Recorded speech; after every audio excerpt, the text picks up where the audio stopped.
निर्दोष फल चाखा। कर्म के ऊपर 4 लाइन भूमिका बा कैसे।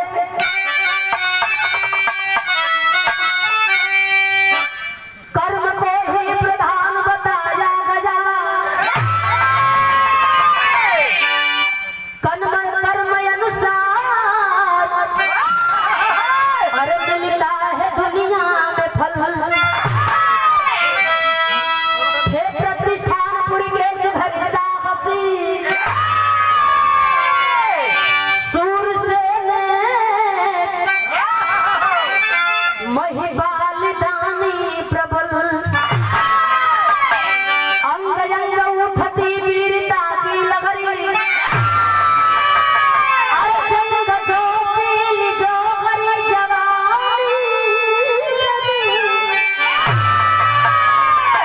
सिर बधा करके से हरावला सुधर जी।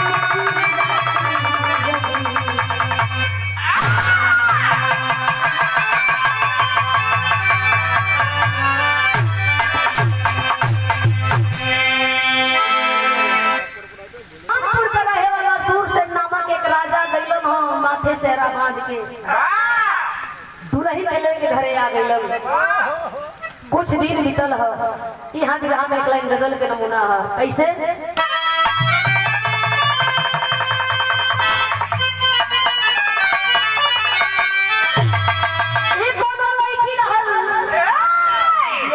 ओके अपना खूबसूरती में बड़ी घमंड रहल, लड़की कहे का कहे, अरे मैं नाचे हुस्न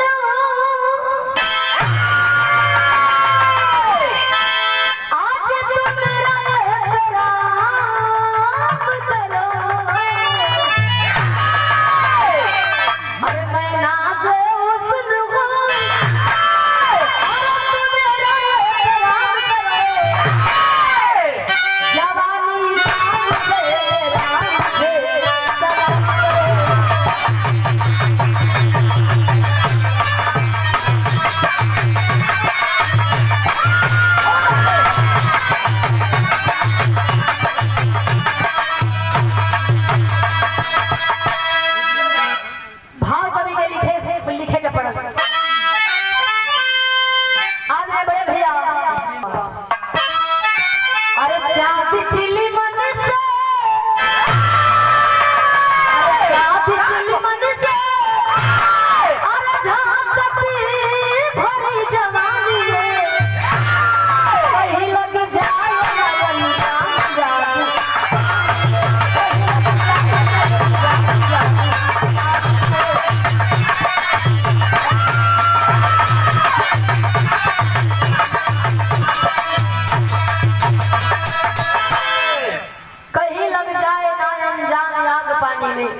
राजा साहब बोलूं कहना परेशान हो के बियाह कैले 2 साल के दिन निकल गई।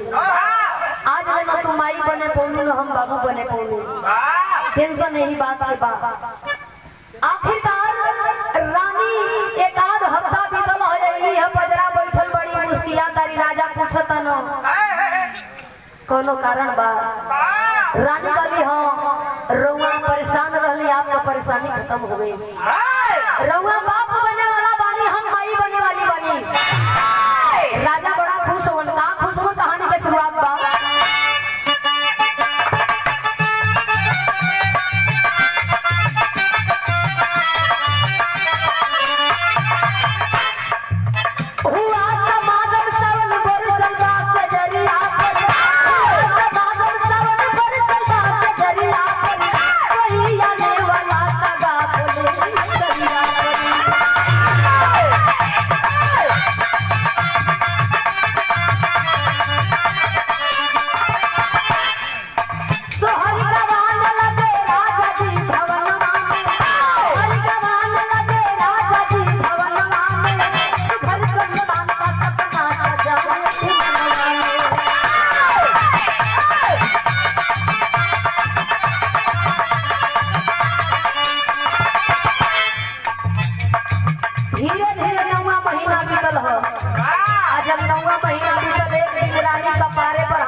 अपनी राजा से बतावत थी, कहती का प्रसव पीड़ा से रानी का दुखित दिमाग, प्रसव पीड़ा से रानी का दुखित दिमाग, जन्म बेटा ना बेटे नगर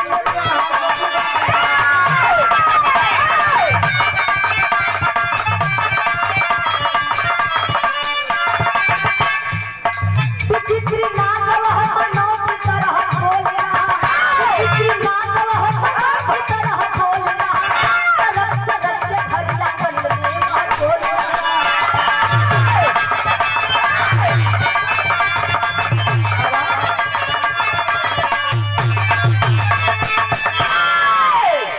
प्रसव पीड़ा से रानी चीखत चिल्लात बाड़ी, 2-4-10 दासी मिल करके रानी के घर में लेके गई है।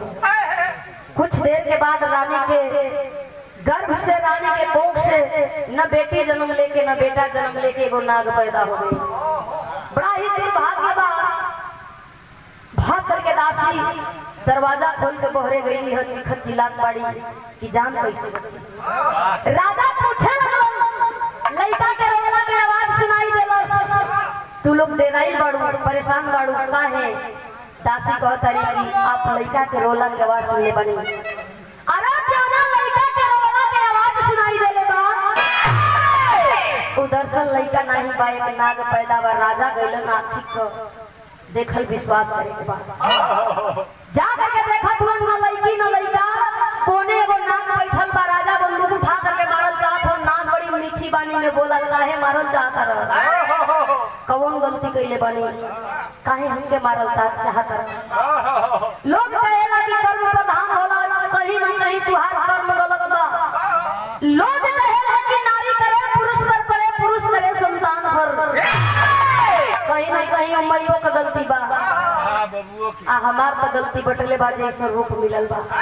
राजा अवाक होवन की हो, नाग बोलत इंसान खानी बा, बंदूक हाथे से नीचे गिर गई। पालन पोषण होखे लगल, धीरे धीरे नाग जवान सयान भइल। जैसे हनुमान जी रहलन, पूरा शरीर इंसान के रहल, मुंह में खाली बानर के रहल। नाग जवान सयान भइल, जब जवान हो नाग हो गया, बियाह करे खातिर अपने बाबू को परेशान करे लगल। माथे से हरा बंधवा दो, घर में दुल्हन लिया दो, भलाई ये तने में बात नहीं तो फिर पूजन है तोहर काम जनी। राजा चिंताई लोगन बैठल होन सिंहासन पर, रोज प्रतिदिन राजा दान करन गरीबन के। लेकिन जैसे जैसे बेटा के बात सुनले हो, टेंशन सतावत बे, बैठल हो सिंहासन पर ध्यान कइला बा। तमाम मंत्री पूछलन, राजा बड़ा टेंशन में कई दिन से हो, कहलन काहे ना टेंशन में रही, लड़का जवान हो गई। जितनी मंत्री हम मने मने सोचत हो कि बतावा वो तो पगलैले हो, पगलाइल हो, केकर बेटी यही ससुर से बियाह करी। राजा साहब सोचत विचारत हो, नाग कहत बता कहे यहाँ गीत लगल।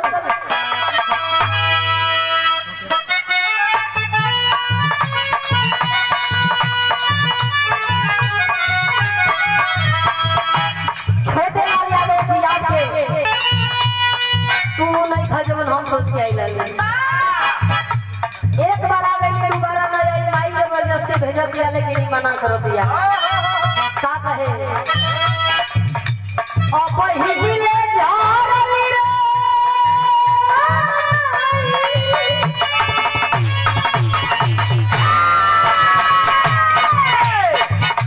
अपहिले झारली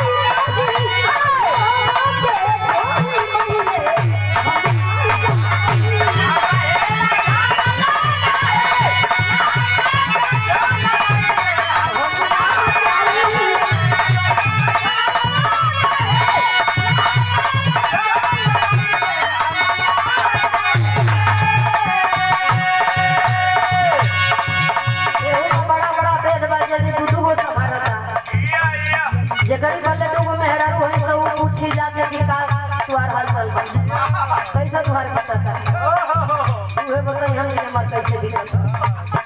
लेकिन नगवा अपने बाबू से कहेगा, राजा से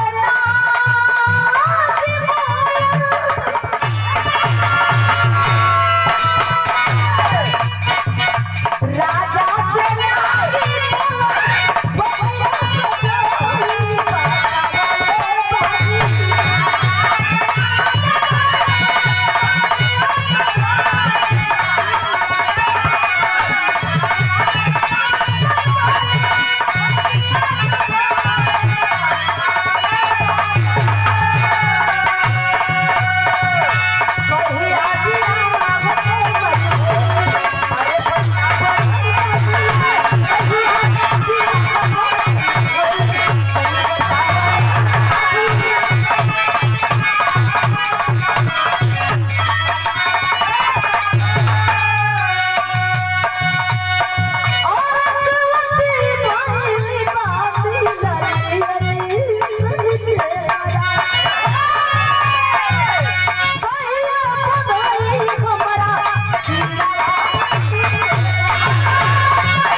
तैयार हो बिया हो जा।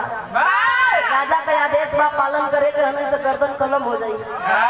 नाऊ पंडित निकल गई लड़की खोजे बदे। नाऊ पंडित लड़की खोजे पा करके राजा का आदेश। पंडित लड़की खोजे पा करके राजा का आदेश। फिक्र लिए एक भूप विजय सिंह जो रहता पूरब के देश। देश की ओर चल हम पूरब देश में भूप विजय सिंह राजा रहल। भूप विजय सिंह राजा के एक बिटिया रहल जौने बिटिया के नाम भोगवती बतावल गई।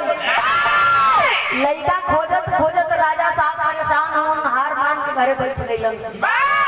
नाऊ पंडित पहुंचलन कलन की तू अगर हमारी बात सुनता तो तुम्हारी बिटिया का बियाह करा देती जा। राजा पूछे लगलन कि कहाँ कौन लड़का कैसन लड़का।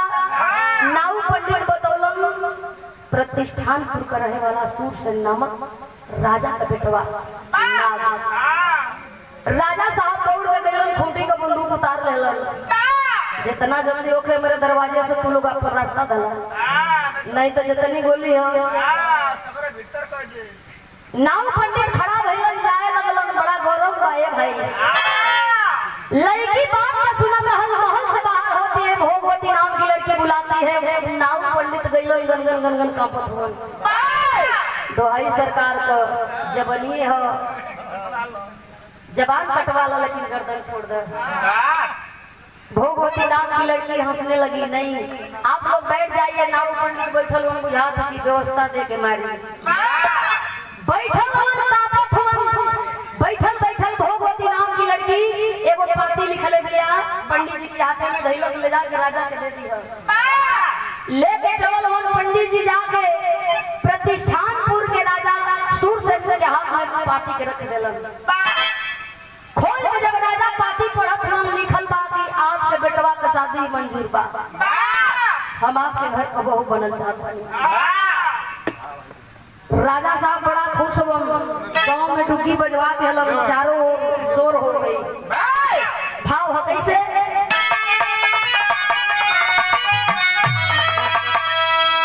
लेकिन मन में डर बा।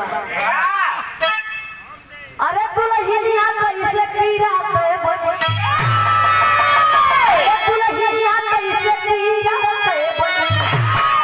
कोनो राजकुमारी राजा का बेटी।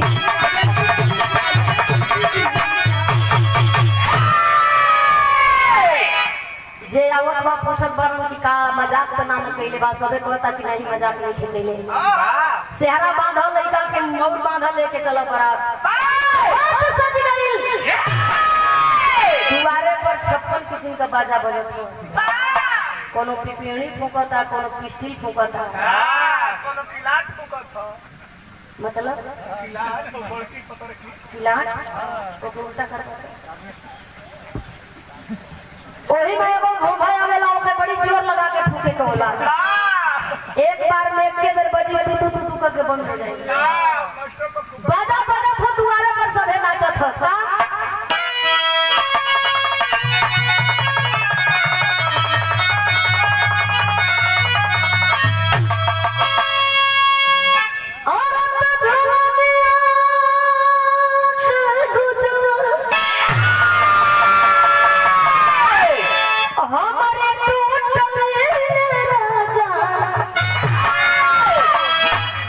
जमनिया में गड़िया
जना के दोस्त बा कि जाए वाला के दोस्त बा आपकी दुल्हा के दोस्त बा चौराहे पर गाड़ी रुकत बा तो सबे पानी पियता चाहे ठंडा रहो चाहे गर्मी रहो अच्छा दो चार गो संगतिया लइको के संगे बनम तो उन्होंने मन करता एगो 20 रुपया के बिसलरी नमकीन ओकरे बाद एगो बड़का लिया था बैठले गाड़ी में पैक लोग बनावता मित्र संगतिया पूछत लोग दुल्हवे से कि टाइट गई कि ढील गई कि पटियाला बना दे तो दुल्हा कहता कि जैसन हो खैर अच्छा एक गिलास लोग मारत है तो धीरे से धकियावत और बुलावत चली वो मना करत हम माड़ो में बैठे के हज दहेज बाबू चाट ले ले महक गई हो जाई अच्छा ही संगतिया सिखावत हो कि चिंता मत करे कर बहुत काट बा पी ले अगवा चल के कच्ची धनिया खरीद के खा ली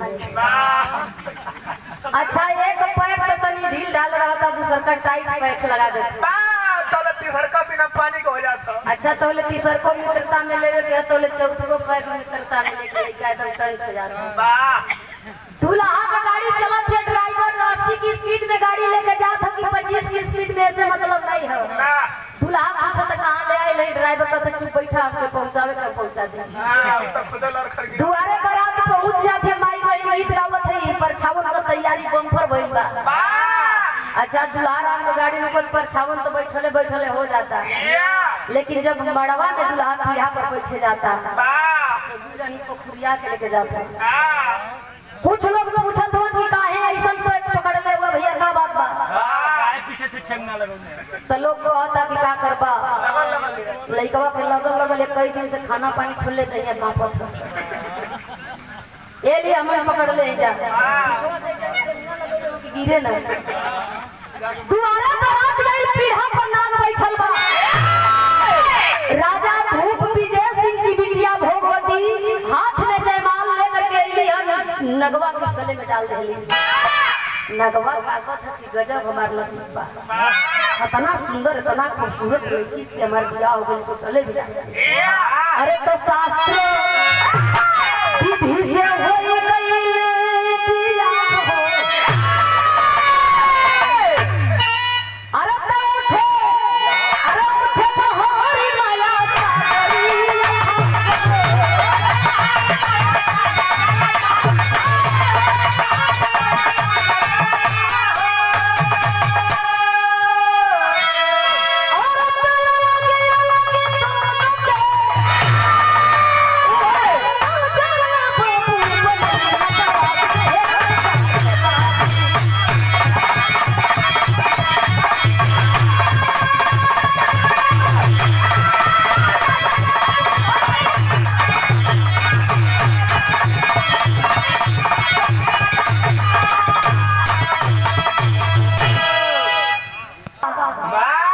दुल्हन बैठल भी अपने दुल्हा के इंतजार में कि अब हमार रजाई हन अब हमार सोनाई हन अब हमार सोनाई हन अब हमार बाबू हन एक घड़ी के जमाना पहले के मेहरा रुको कि आज कब होई हो ओकरे बाद ही होखे लगल कि अक्का जी कब ले आई ओकरे बाद ही हो गई कब आएंगे ओकरे बाद अभी हो गई सोनू सोनू कब आएंगे सोनू सोनू प्लीज मत जाइए प्लीज बताइए तई कथो सोना चिंता मत करो मैं समय से आऊंगा अभी मित्र संगतिया सब जोत सुहाग रात के पेड़ पर दुल्हन इंतजार करत बा इंतजार करते करते दुल्हन सुत गई लाजन और नाग सेज पर नहीं गया घड़ी 12 बजे गई चुपके सोचत बा कि जाके कगरी सूत के रात बिता लेंगे जैसे ही नाग चढ़ल हो बेड पर दुल्हन उठ के बैठल पूछे लगल जब दिया के न लाज लगल इतनी रात का है भाई क्या कहे अरे हो गई जब पहली मुलाकात सुहाग रतिया में अरे हो गई जब पहली मुलाकात सुहाग रतिया में नाग बतावे सुहाग रतिया में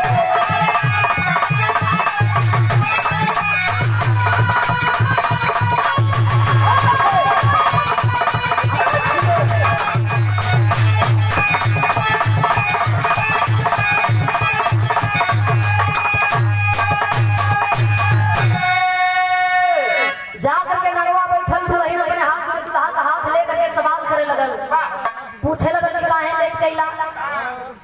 नाग समझावत बा कि चिंता मत करा, लेट हो गई। अब हमके का करे के दुल्हन बड़ी प्यार से पूछे लगले से कुछ करे कि नहीं हम। हर दुल्हन की इच्छा होला सुहाग रात के स्टेज पर दुल्हन इंतजार करेले, कुछ मुंह दिखाई दे के होला। का हमको मुंह दिखाई ना मिली, नगवा गलत कहू तो पूरा राज का मालकिन बना देंगे। दुल्हनिया टुकुर टुकुर ताकत में ई देखा कलर नहीं ना चाहिए, नगवा गलत कहू तो करेजा निकाल कर तोरी हाथे पर रख देंगे। दुल्हनिया सोचे एकदम घचा के बतावा ई करेजा निकाल के हाथे पर धर दी तो फिर हमार का होई। एक तो भगवान के नाम दे देले हो, दूसरे को तो करेजा निकाल के हाथे पर तलाई होना चाहिए। तब दुल्हनिया गलत एगो बात के जवाब दे दा, हमके सब कुछ मिल जाएगी। पूछने वाला महदान बोल प्यारी, दुल्हनिया गलत तीन वचन बद्ध करब, हाथ पर हाथ रखला कसम खियावत दे। बतईबा कल एकदम बताई कल ई बतावा कि नाग का जन्म बा, बोलत इंसान खाली हुआ, सुनत इंसान खाली हुआ। इस शरीर नाग का कैसे मिला? नगवा उतरल चाहत बा, पकड़ला कल एकदम नहीं खे जाए के कसम खइले बड़ा। तब वह नाग अपनी दुल्हन से बतावे का कहे, अरे हमें लगल बा श्राप शिव के, सुन लो हमारी प्यारी हो, अब कोई के तरल ना करेला, अरे यही दुनिया में हो नहारी हो। अरे अपने अपने किस्मत या सुहाग रतिया में आप हो के दुनिया करतिया सुहाग रतिया में।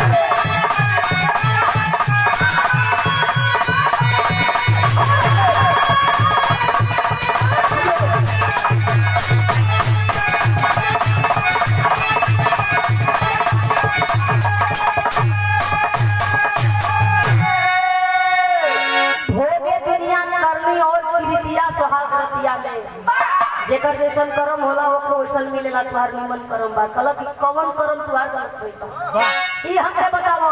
नाग बतावत बा कि पुनर्जन्म ओ जन्म में शिवदानी भोलेदानी के हाथ में हम कंगन बन करके उनके हाथ का शोभा बढ़ावत। पार्वती सोलह श्रृंगार करके सामने अली, शिवदानी हंसे लगल। उनके पहली बेर हंसत देख के हम हंस दियली, हंसी नहीं रुकल। इतने गुनाह हो गई, शिवदानी क्रोध में आग बबूला हो गए, झटकार के फेंकल, कुछ दूरे गिर गई। डांटने लगे शिवदानी, इस टाइम अगर हमरे आते का तू शोभा ना बढ़ाता तो तुमके जला कर राख कर देती। सती को हंसने वाला जीवित है, ये तुम्हार महानता बाबा भोलेनाथ श्राप दिए, लो मैं श्राप देता हूँ।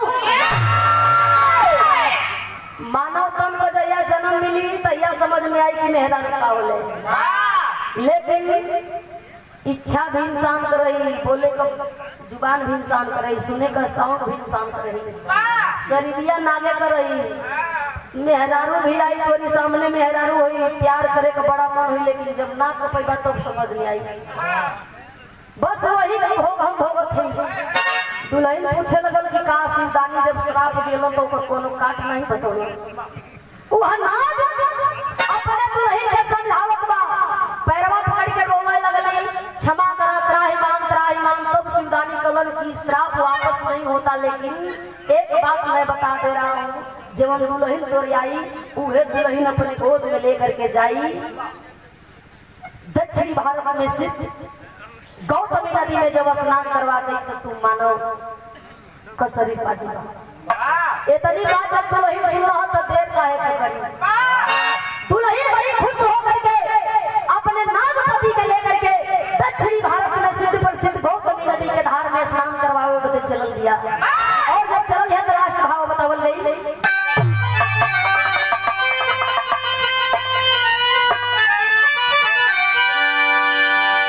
लक्ष्मण यादव भरौली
दुल्हन बड़ी हर्षित लेकर के अपने राजकुमार के अपने दरबार में आई गया। राज दरबार में मजे में रात दिन बीतत बा।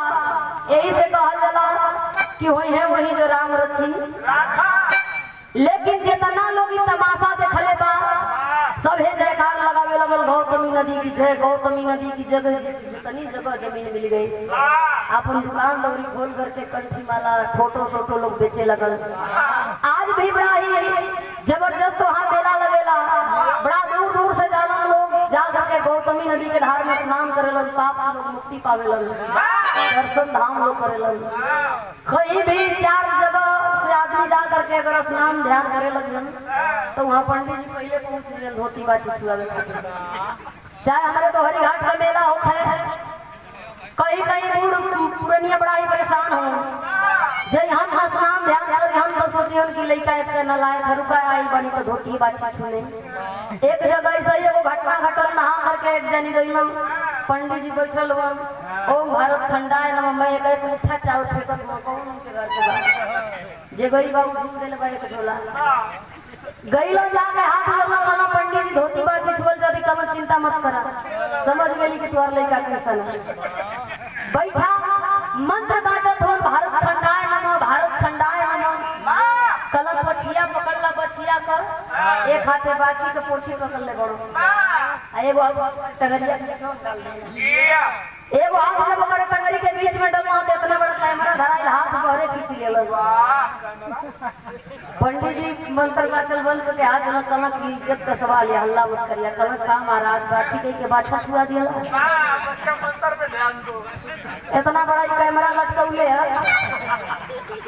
पंडित जी कहला हल्ला मत कर, तबे से तो मंत्र बाचा थी कि भारत खंडाय नमः। हमार का दोस्त बाऊ टंगरिया दुनु छान के पसरौले उन करिया चदरा उड़ा देले।